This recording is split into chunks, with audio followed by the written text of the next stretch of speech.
Hello বন্ধুরা, কেমন আছেন সবাই? এখন আমি গাছে ওষুধ স্প্রে করতে আসছি। গাছের বয়স আজ 20 দিন, যদিও আরও আগে স্প্রে করা লাগতো, কিন্তু সময়ভাবে দিতে পারিনি। গতকাল গাছে সার দিয়েছি, সে ভিডিও করা হয়নি, তাই আপনাদের দেখাতে পারিনি। এখন আমি গাছে প্রথমবারের মতো কীটনাশক স্প্রে করব।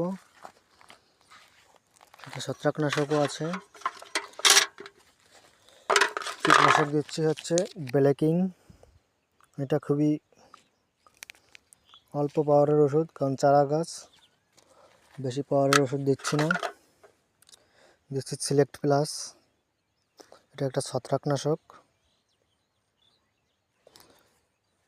এটা দিলে গাছের এই অনেক উপকার হয়। এই গাছের পচা রোধ হয়, গাছের গোড়া পচে মারা গেলে সেটা দূর হয়। এরপর দিচ্ছে লিটোসেন। বোতলটা অনেক পুরনো, অনেক আগে এনেছিলাম, এই জন্য ভালো বোঝা যাচ্ছে না। এটা হচ্ছে একটা জৈব উজ্জীবক।